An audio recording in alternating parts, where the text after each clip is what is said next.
is Ruel's Running Podcast, a podcast about running, health, family, play, and an NSNG lifestyle. And now, here's your host, Ruel.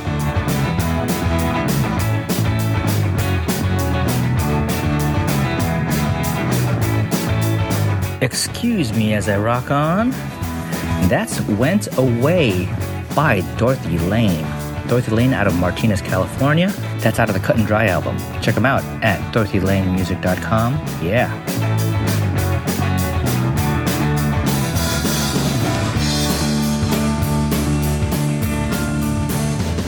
Hey everybody, welcome to Ruel's Running Podcast. How is it going? This is your host, Ruel Abram, and I'm on the go like I usually am. It's a brand new episode. How's everybody doing? I'm doing better. Thanks for asking. If you are a new listener, welcome to the show, welcome to the podcast. You're not going to get a whole lot out of this podcast other than, your own head out of your own head, because, and I'm talking about, your mind head, not your big head and small head. Sometimes you just want to turn on some audio to just kind of drown out the silence. And I can't explain it. I don't know why. For some reason, I've got listeners who choose to put on this horrible voice on this silly little show to drown out any sort of silence. And I can only imagine that, I can imagine that it's okay to sort of distract yourself from, what's going on around you. I've spent a lot of hours listening to podcasts, not so much for edification, and that's kind of a big word for me, so thank you very much and for congratulating me on using, it's not so much of a complicated word, but how often do you use edification? I've spent many hours on a trail listening to podcasts just to take my mind off of the discomfort and the torture that I put myself through. So I could see that. So I just want to start off that by saying that, and also if you are a return listener, welcome back. Thanks for being here. Thanks for supporting the show. Your support really means a lot to this guy right here. And by the way, what's up, Ted? And by the way, hey, Lonnie. And by the way, hey, Rebecca. And I'm going to just kind of go through on and on and on. Then I end up on the other side of the globe, and I'm saying, what's up, Mark? You guys know who you are. Yeah.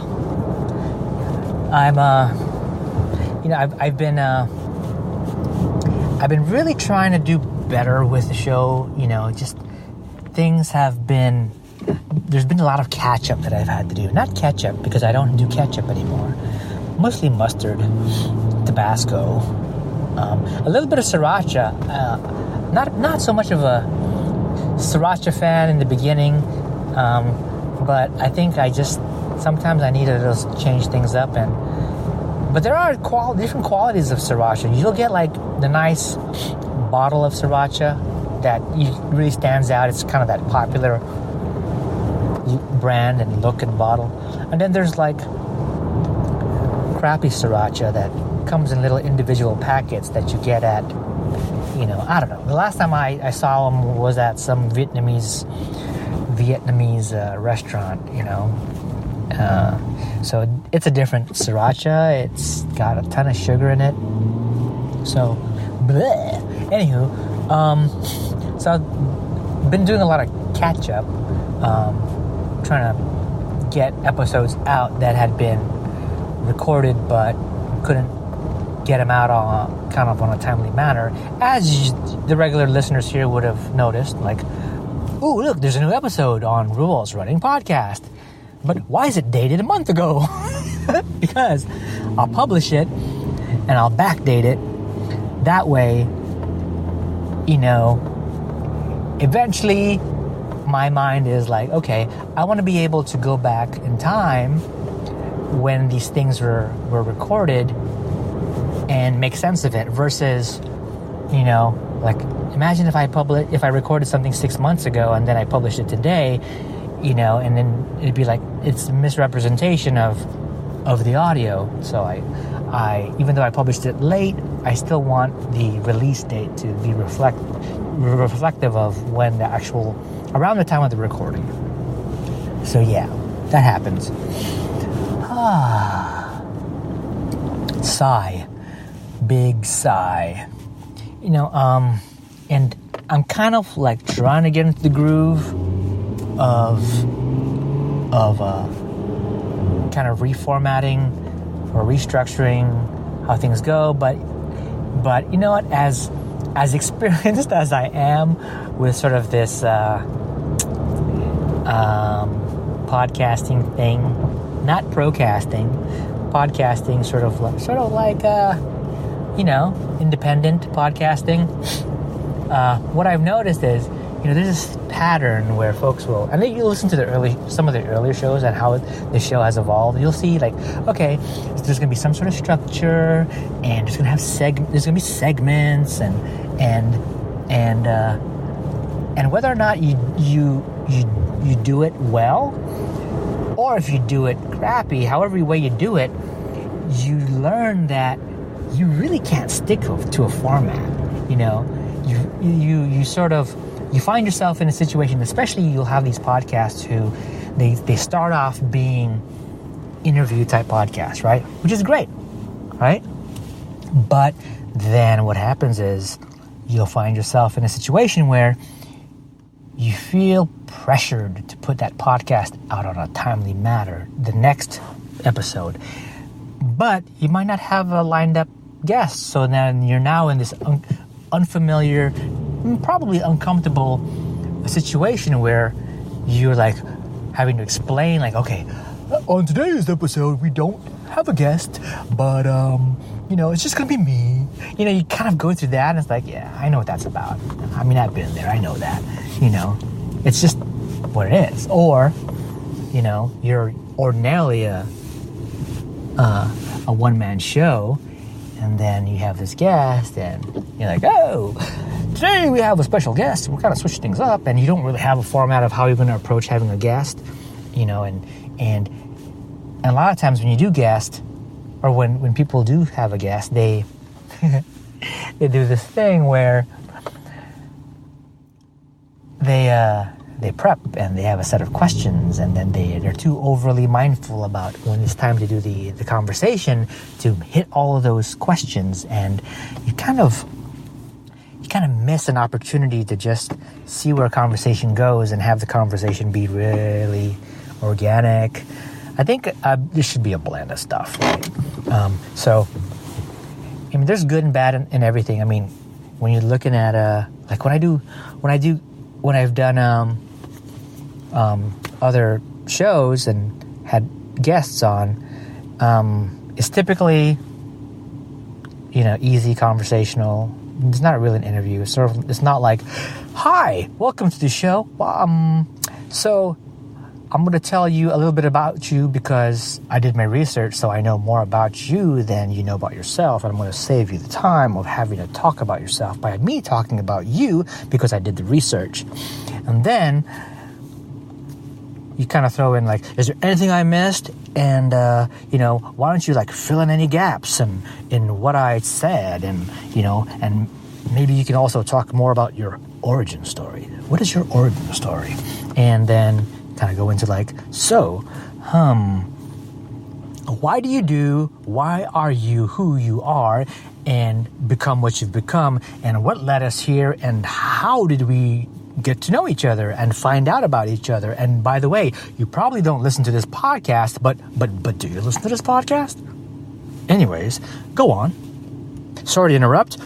Yet go on. Sorry to interrupt again. Go on. Right? And as you wrap up, folks, as we approach the end, we probably have just maybe 5 more minutes. I just want to say thanks for being on the show. I want to give thanks, and why don't you tell folks where they can find you and where they can buy your stuff, where they can order your stuff, where they can read more about you, or where they can listen or watch you. Yeah. So there's a lot of, well, thanks for listening. That concludes the episode. And by the way, so-and-so, I'd love to have you back on the show again. If we can make that happen, that'll be great. All right. Signing out. Adios. Ta-ta. Au revoir. See you later. I'm out. Peace. So, that's basically the skeleton of an interview show on an interview podcast, right? Nothing wrong. But sometimes there's things that are like, you try to stick to it, and then you realize you can't really do it. And if when you try to stick to it, at first it might sound really awkward, and you sort of like disconnect your brain because you're not paying attention to what's really being said, and there's a structure, but then there's an awkwardness. So, yeah. I find that every now and then, for folks who are listening who know what I'm talking about, you know what I'm talking about. But if there are folks who are listening who are thinking, man, Ruel makes podcasting so no-brainer. He's such an idiot. I can do a way better job than he does, and I'm pretty sure you could. And I invite you to. And if you need help with any of that setup, go to abadamstudios.com. And they can kind of help you through that, let you know what to expect and how to go about setting up a silly show just like this. Yeah. Do you need a website? If you're an individual, a consultant, a group, or small business and need a site, or maybe you have an existing site, I can help. How about graphic design? Do you need a design for a t-shirt, logo, product, business cards? Maybe you need help with designing and developing a brand. I'm not an expert, but I do have the tools and the techniques to get the job done. How about a podcast? Yep, like this thing. This thing's a silly little show. Are you looking to set up a podcast of your own? Are you looking to reach an audience? Promote your business via podcast? Well, Abadam Studios. That's right, Abadam Studios. Yeah, so that's Abadam Studios. AbadamStudios.com, AbadamStudios.com. Check it out. Okay, I'm back. Backity back, baby got back. Bacon, back ribs. I was supposed to talk about podcasting, but I think I'm done talking about podcasting. There's nothing worse about talking about podcasting on a podcast. No, just kidding. Actually, I enjoy listening to podcasting chat on podcasts. That's because I podcast. I think in a perfect world, I could just think of some random things in my head, and somehow that would sync. That would transmit into some form of audio that could be uploaded and automatically inserting and editing and all of that stuff. How cool would that be? Mindless. All of these podcast editing solutions and companies would be out of business. Actually, I've been playing with the idea of actually creating my own podcast app. The specifics around it, basically, it's, play a podcast, right? Or a set of podcasts. So it's totally doable. I think I'd start off building an app that is focused specifically on, this podcast. So it would be sort of, download the app for this podcast, You know, it would be on iOS and it would be on Android, and it would just be designed to just pull off of my feed, and then depending on how slick I can hopefully get it, then I would make it available for anybody else who wants to have their own app and have their own feed showcased on an app of its own. And I'd have to figure out all the details around it, but I think it'd be cool. I have a podcast or two that I can play with that idea and do a proof of concept. Yeah, why not?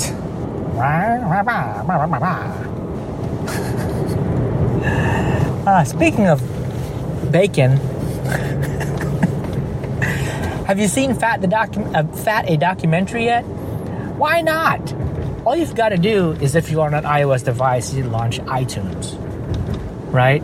Or Movies, whatever app, depending on the format of your iOS device, whether it's Apple TV, an iPad, or an iPhone, right? Maybe on a desktop, like a Mac, but I don't know. Just you can go to iTunes and search for Fat a Documentary, and it's doing great, right? Since it released at the end of July, but it's doing great for the mere fact that it's a great film, it's a great movie, it's a great health and science documentary, and you can help educate yourself. You can also, I don't know, maybe it's entertaining. It'll be entertaining for you, and and you can also help promote and make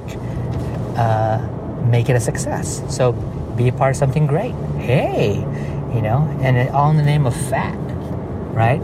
Just when you thought fat was a bad thing, something good about fat. You want to know what's good about it? Watch this film.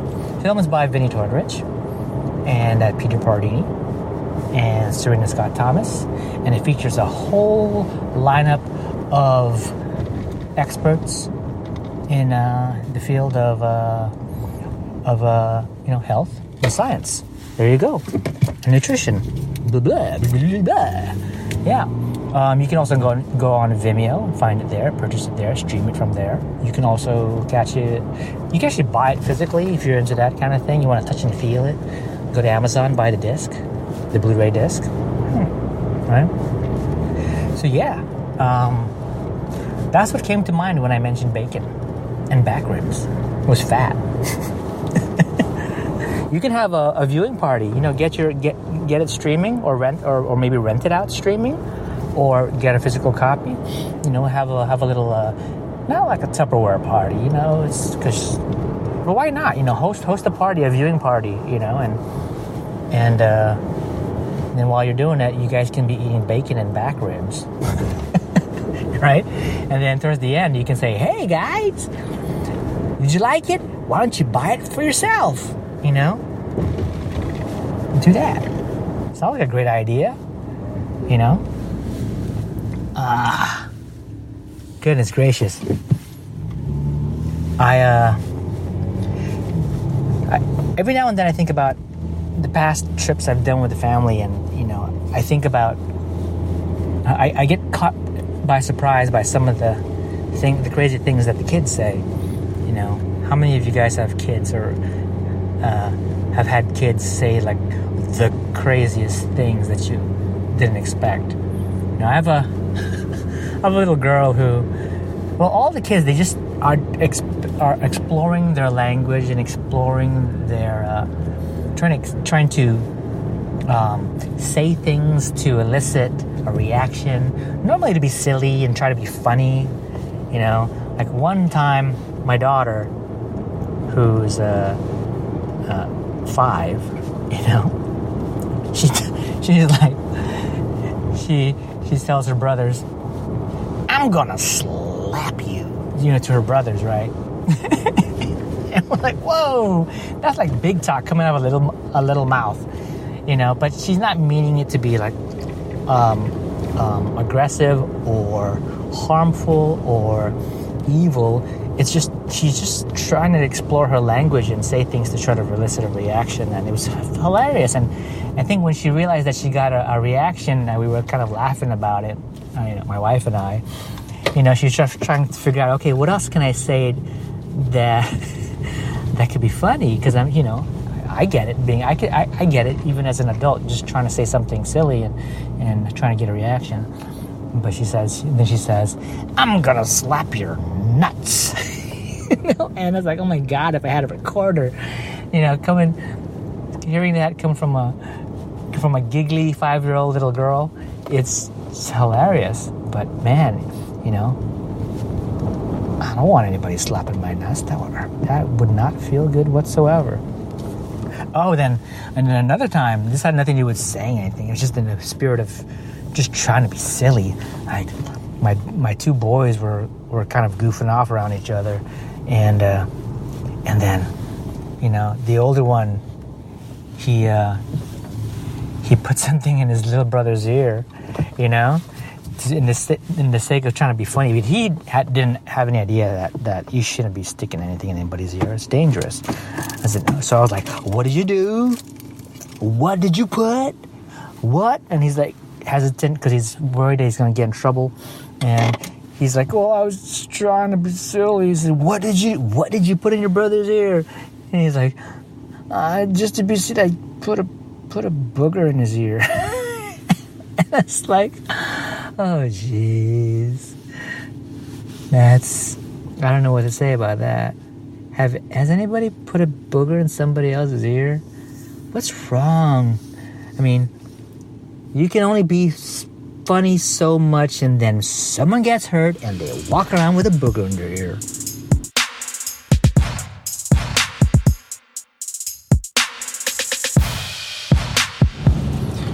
Hey everybody.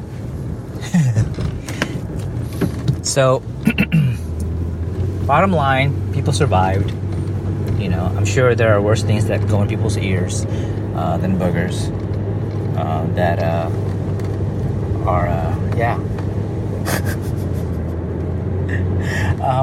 So here we are. It's another day, another dollar.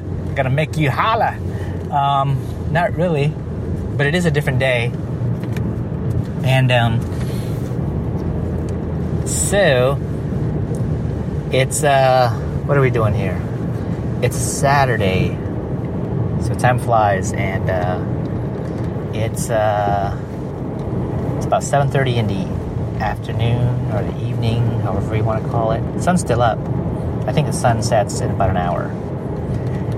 And I spent time today with the family and relatives. My wife's cousin and his family, and they've got little ones, so a bunch of little cousins hanging around. We did a obstacle course challenge in the morning. Lots of mud, lots of fun. Got a little bit of running. I haven't had that much running in a while, so that was a pretty good quick run. Just running ahead of the kids, taking pictures of the kids, doing obstacles, and trying to capture some cool images of the kids running. Just try to get some action photos. And after that, before I talk about that, we all got pretty filthy, and the kids got absolutely drenched in mud, and it was the kind of mud that basically paints your body, right? It just you get mud on you, and then just give it a little bit of time, and it dries up like like someone you pay close to $100 to get that done at a spa, and here you just do a mud run and you're covered in mud. Anyways, then right afterwards, after all of that, we hung out, kind of picnic style, got a blanket, some chairs, and just hung out at the park where the event was held. And the cool thing is my wife bought this privacy tent, and to me it's like this collapsible tent that's about the size of, I don't know, I think it's like a phone booth. And yeah, so you pop it up real quick, and you can go in and change and shut it down. And got quite a bit of attention at the event, you know, because people were having to go to the restrooms to try and get themselves dressed and cleaned off and dressed, and some people had to just wrap themselves up with towels or get covered up by towels, you know. So we had a nice little setup. That was fun. It was fun. All of the kids got involved. Our 5-year-old and all the, you know, girl and all and her 2 older brothers. So last year it was just the boys. So it was neat watching all the kids cover the course. I think it was about a mile's worth of distance with several obstacles along the way. Good stuff. So running the obstacle course challenge the strategy was just run alongside the kids, take as much video and pictures as I can, and never ever do the obstacle courses with them. So I just, you know, I run with them, they do the challenges, and I just kind of step off to the side and take photos, take video.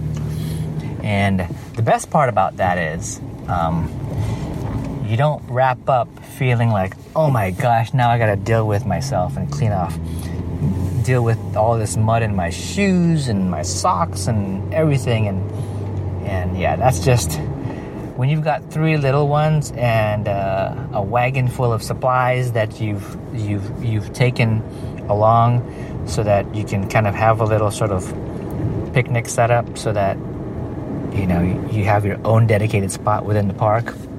It's just too much.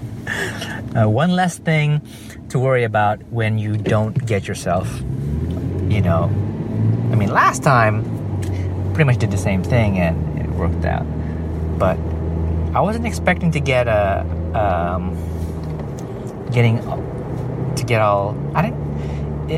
was not much of a workout, but it did cause me to sweat, you know. It surprised me. I'm like, wow, I got pretty stank today because of the running. I got pretty excited about it though, you know. All the little ones, man, it's the best. So yeah, afterwards, you know, the same crew, we left the park where the obstacle challenge was hosted was held at a place called Coyote Point in San Mateo, California. I like it. It's a great place. Subaru does the event. The same folks that do cars. Yeah. And we did another one of those events by Subaru in a different park. And I liked that one as well. There wasn't so much of an area where you can sort of picnic, you know, because it was the field was like dry, rough terrain, dirt, kind of clay, kind of stuff, you know, and crispy, short grass. It was like and it was hot. It was really hot, and there was no place there were no trees to get shade. But the course was awesome because it was just pure trail, you know. It was the best, you know, to get the kids out on that type of trail. This one, it was paved path, and it was within a sort of in the park, and it was, you know, you got a taste of the woods, but you know, you were still within, you know, civilization. But yeah, we up and left, and the families met up at a nearby fairground in San Mateo where a Aloha festival was being held. So we like that type of stuff, you know. Be around folks who sort of have the Aloha spirit, or the Islander mindset, stuff that we're familiar with. So we went over there and we saw the typical stuff, the vendors, the craft people, the artists, and we went straight to sort of like the food area, the food truck section, and got some grub for the kids and for my wife and I. And it's what you expect. It's a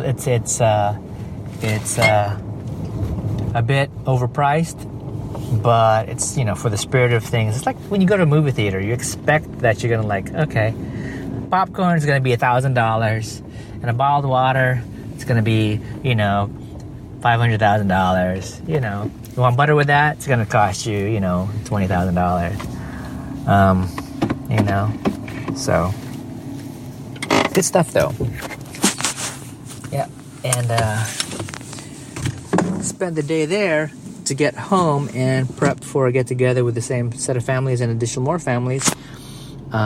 So barbecue, kitchen's churning, and we're gonna spend time with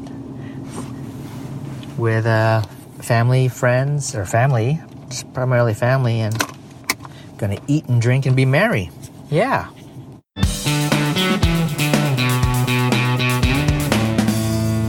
So, it's the morning after. A lot of, I like to say there was a lot of food and drink and merriment. It's the morning after, and now I'm having my cup of coffee. Lots to do. There's a lot to do yesterday with the obstacle course challenge with the family, and attending the festival, and then getting back home to do a lot of food prep. I had a grilled chicken, and finished off some ribs. And had a good spread for the family, for the cousins and stuff. Then the cleanup at the end of the day, it takes it's a lot of work. So it's the morning after, and it is my son's birthday, and my wife and I have planned a birthday party at a park, and we've basically rented a set of picnic tables or some picnic space at the park. And now I'm about to head over to that park and post the placard on the sign post that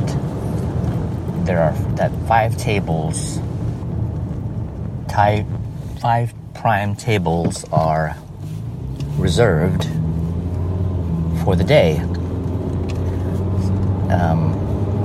So I needed to head out early.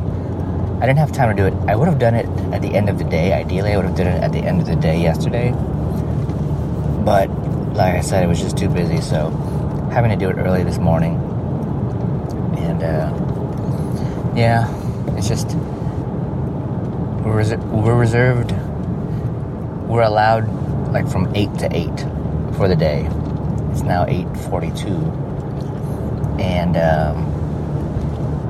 we're not going to actually use them until 10.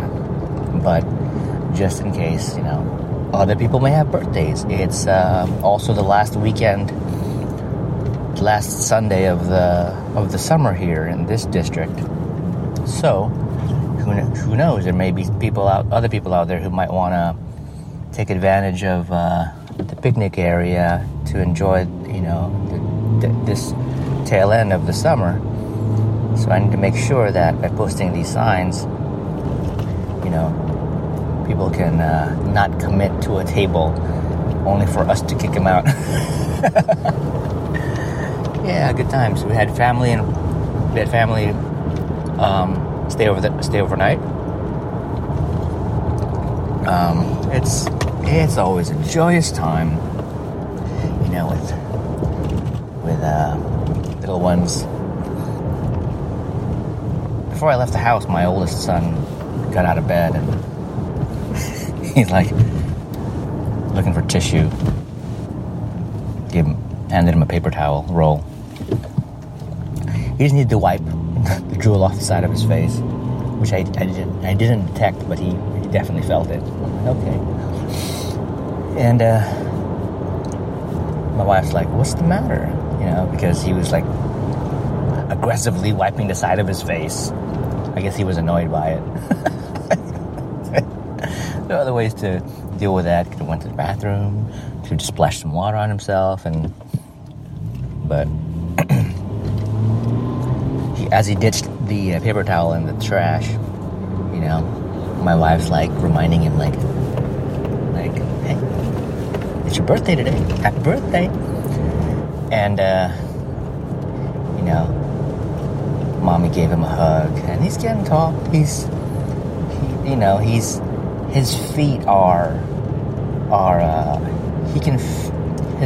his feet are basically the same size as my wife's feet, because his shoes, my wife can fit in his shoes, what I'm saying. He's not as tall as her yet, but, it'll happen, and then I hugged my son, wished him a happy birthday, and he says, "I feel so tall," because I don't have to kneel down or bend my knees to give him a hug, so that we're about eye level. Or like with my daughter, I'd pick her up and then I'd hold her and I can hug her that way. But for him, he's tall enough so that he's just right there at the top of my chest or my shoulder level. Yeah, these kids are getting older. They're growing. It's awesome to see.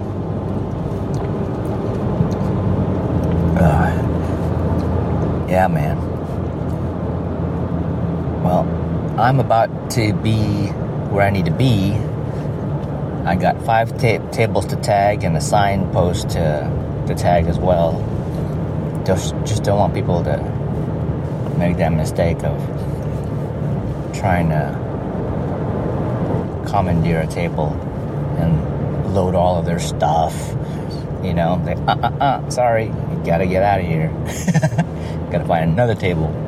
These ones are paid for, sucker. Have a great day. All right, so happy birthday to my son. We had the party. It was actually it was tons of work, man. It was tons of work.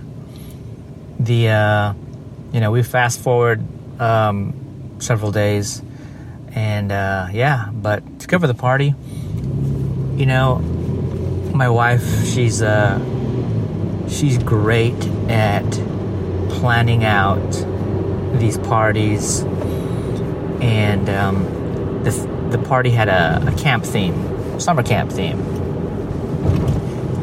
and we used the amount of space that we had at a park to make it fun. Basically, what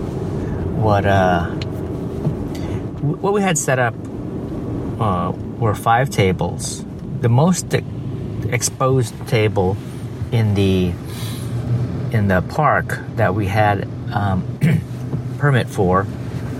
The park doesn't allow you to just pick 1 table, 2 tables, 3 tables. They give you whatever cluster they organize these things in, and the one that we had the one that was available for us to book online was this particular set, and it spans a vast, a wide area of the park, but it has the kids' play structure and water play in front of it, so it was kind of cool. It was also a set of tables that, for the most part, had tree coverage, shade. But there was one table that was out in the open, and for that one, we had an old canopy set up right above it. So it was interesting, getting over to tag the tables, and two of the 5 tables had folks sitting on it.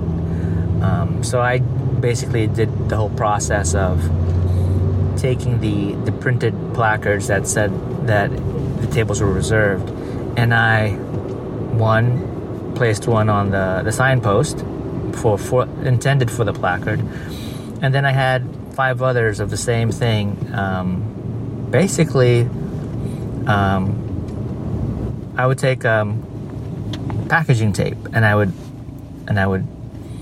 tape right over the printout, just to give it sort of a form of sturdiness and protection, and kind of like a lamination effect.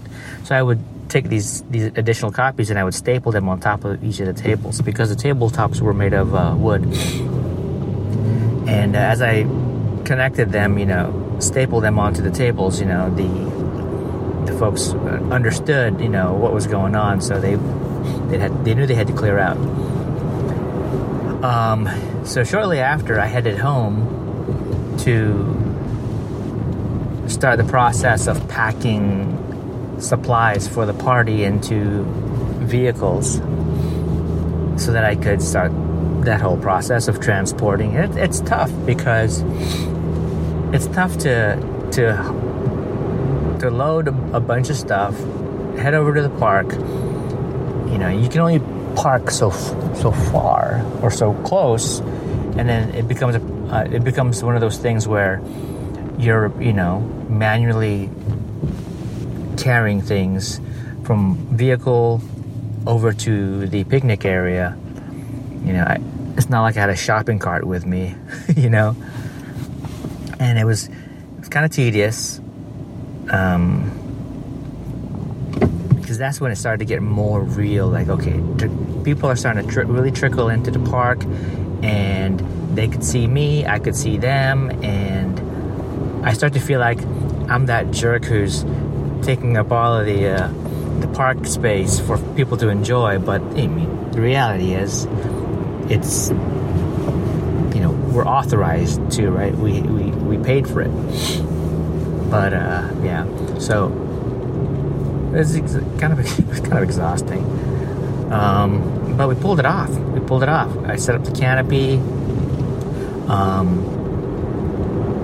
We had what else did we have set up? Well, let's just say I set up. I had set things. My wife and I had set things up, and we had her cousin and her cousin's family there as well to help early on. So it was nice to get extra hands, because man, it was exhausting.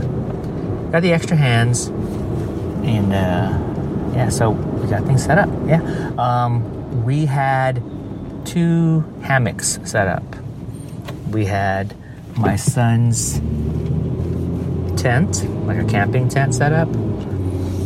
We had a picnic blanket set up in front of the tent. We had my wife had a sign made that said, "Welcome to Camp Kaleo," and I mounted that on some cardboard and a stake, and my son and I pounded that thing into the ground in front of what was the center point of the whole picnic and party area.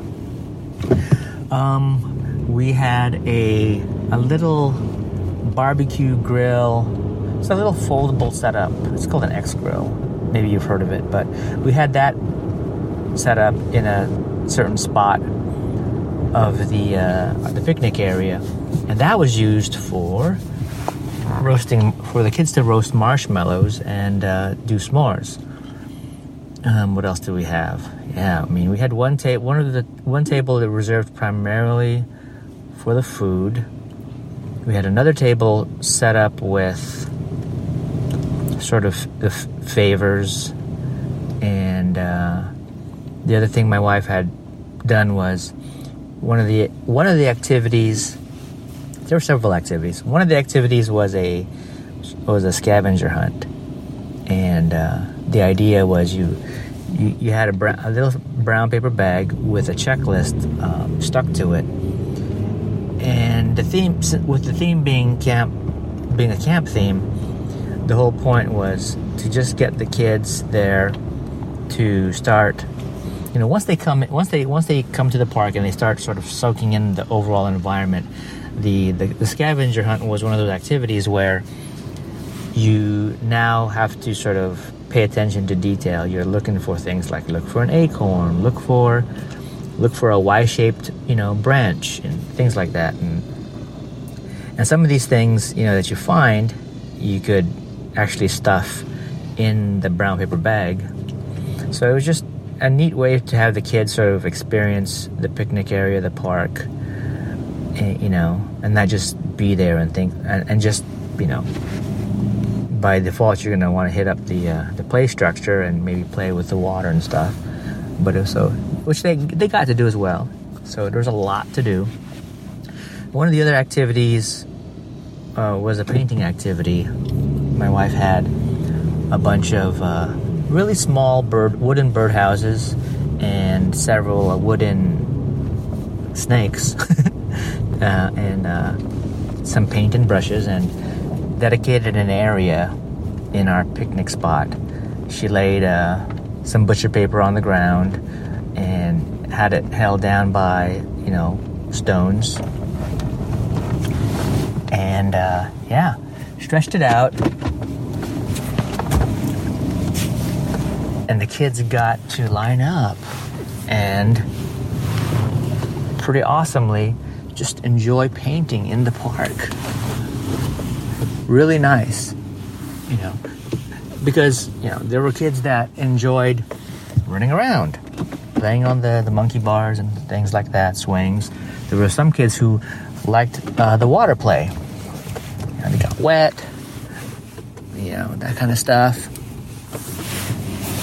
And then there were kids who liked doing the scavenger hunt and walking around and stuff. And then I guess there were just some kids who just wanted to be kind of creative, and they sat well-behaved, quiet, and focused on painting and stuff. So whenever the kids finished painting any one of those things, they could just leave it on top of that butcher paper, because there was a nice stretch of butcher paper. The hammocks worked well too. The kids, and even the adults, they got to make good use of the hammocks. So, with hammocks, you need trees. So that just sort of might give you an idea of how vast of a picnic area we had and how much tree coverage we had by us. And the other thing we had was my wife bought this portable, collapsible privacy tent. So that served as, any of the guests who wanted to change because they got me a plate in the water, they could just walk into this tent, stand in there and zip it shut and change. It was very convenient. Yeah, and there was nothing fancy, complicated about what the menu was. My wife ordered a handful of veggie, cheese, and pepperoni pizzas from a Little Caesars, and we had three slow cookers brought in. They weren't plugged in, obviously. In this picnic area, there isn't electricity, but it was a way to, we had regular hot dogs and we had Polish hot dogs, each in its own slow cooker. So we had the hot dogs cooked and heated, and we kept them warm in a bath of heated water and a heated slow cooker. And then we had a third slow cooker which had some homemade beef chili. So, a handful of buns and tons of condiments. And this is one of those things where whenever you get a chance, you go to a restaurant or a cafeteria of some sort, and then you just start over a period of time. So this might give you an idea of how much planning ahead we had done. When we took our trip to Arizona, the poolside grill, they had condiments, and we're like, because we were there over several days, so every trip we had poolside, we're like, okay, let's grab several packets of mustard and, and relish and ketchup. That's just an example. My wife has other places that she gets to go to where there are more, but she also had access to little packets of sauerkraut. I love sauerkraut. So by the time, the birthday camp picnic party happened, to accompany all of the hot dogs and the Polish sausages and stuff, we had condiments. And there's no way I can describe how things were set up, because my wife, she spends a lot of time, not just, okay, what's the theme, but now she's looking for how's the table going to be set up as far as display and things that go on the table. So she had this a couple tin carousels that she let's just say she rented. Sort of, it's one of those things where you rent and you get your money completely, all your money back, basically called a return. So she had that, and she had just a neat little setup that was aligned with the camp. I mean, with the scavenger hunt checklist, the pencils that she had were basically wooden branches that were made to be pencils. So it was really, really neatly done, and had a separate table. So we had 6 tables because we brought a 6-foot table, foldable one. That was set up with jars with like marshmallows and a display of some sweet treats and graham crackers, because those were all components for the s'mores making activity. And it was neat, it was so neat. The kids, they got a kick out of the s'mores marshmallow roasting. I mean, it's the middle of the afternoon, and here's this opportunity to see somebody make a fire. and I did the really basic thing is I'll get some matchlight charcoal briquettes and I'll put them in the X grill, and it's easy to light. So then within, I don't know, like after 10 minutes, it's ready for use for roasting. And you got the long wooden skewers for marshmallows, so the kids could safely keep a distance. And man, that thing worked like a charm, getting their marshmallows nice and toasted and enjoying their s'mores. I mean, wow, it was a hit. It was a hit. Even the parents got into it. They were like, "Wow, this one's for me. I'll make one for me." But I get more of a kick of the fact that the kids may not have done this sort of thing, and it's a little process of, okay, what are your components to your s'mores, or basically your ingredients, and you've got to use some heat to toast the marshmallow, and you've got to participate in that instead of just somebody doing it for you and just giving you a pre-built s'more. They got to do it all for themselves, and I like that. I like I like thinking like this is the first time ever they've been able to do this. And it's funny. A day or so after the party, some of the feedback we get was that one of the kids from the party was told their parents, like, I want to make s'mores, So it left a bit of an impact on the kids, a memorable one. So yeah, the party was a hit. When it came down to the birthday, that whole ceremony or ritual where you sing happy birthday and the birthday boy, my son was sitting by his cake. We knew that,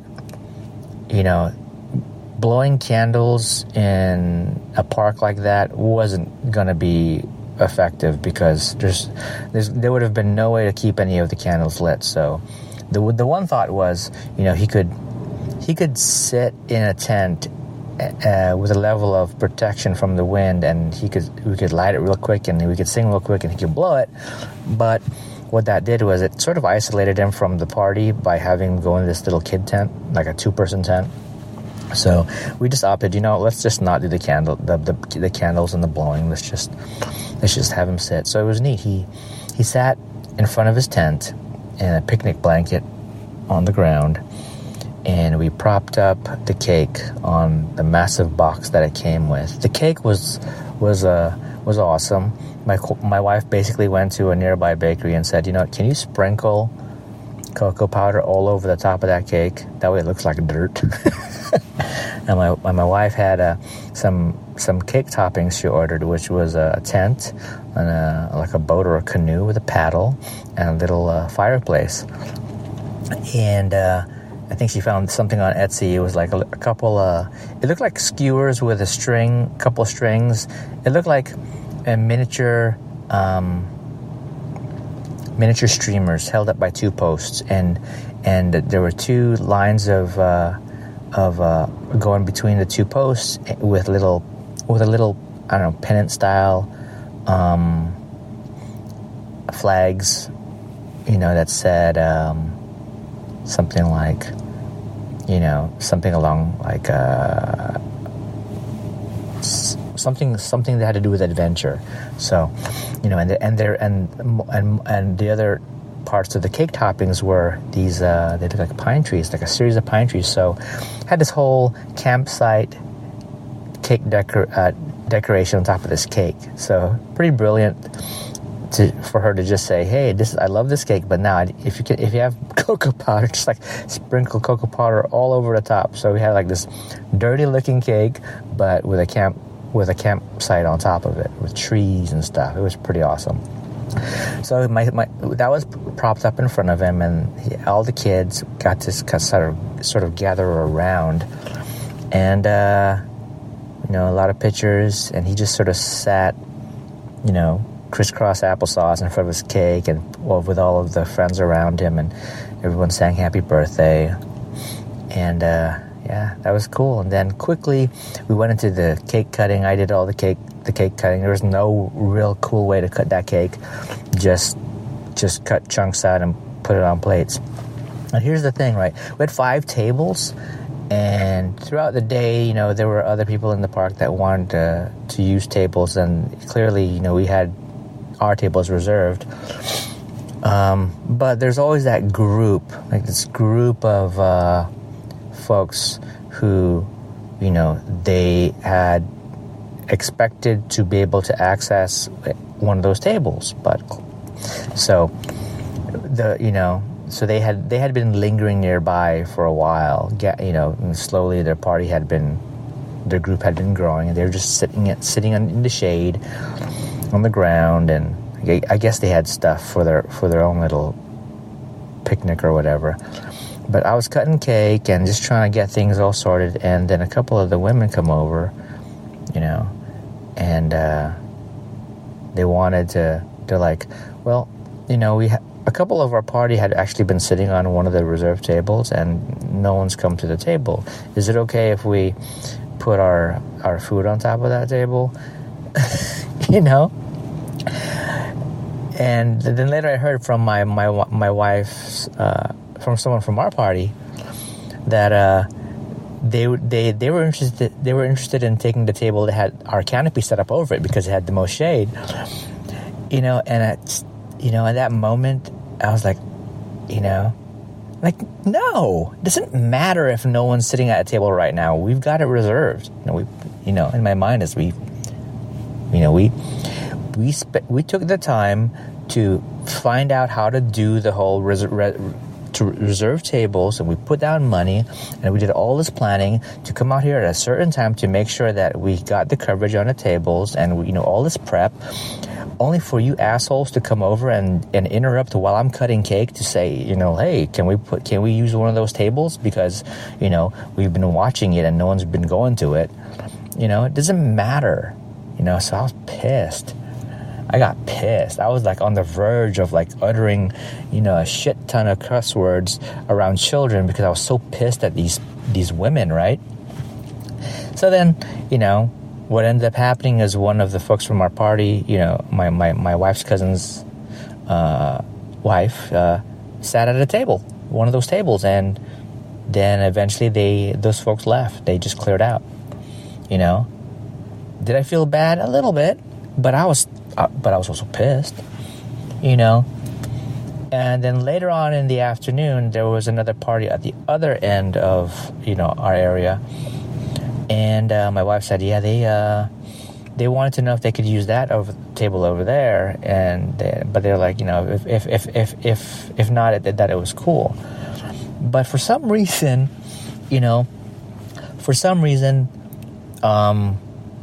the way that they approached it and how cool they were about it was better, right?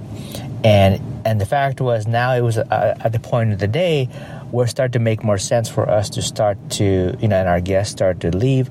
So it started to make more sense that we weren't going to have to protect these tables, and that we were going to start having to do more cleanup and start the process of packing things up. So at that point, and because this group was cool, I just walked over. I'm like, hey man, did you guys want to use this table? Because we're going to free it up. And they were super grateful, super appreciative, and I felt good about that,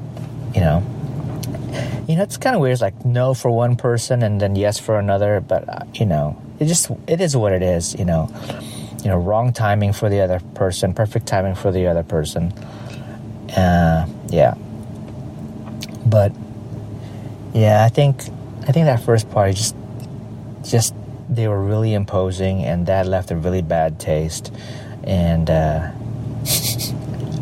it's funny. It was actually nice to watch those folks leave. Jesus Christ. But party was good, and towards the tail end, we had relatives there and cousins and stuff who helped us tear down, helped us pack up, because it was pretty exhausting. Then I had to bring the vehicles closer to as close as possible. We still had the process of just hauling stuff manually from the picnic area to the parking area.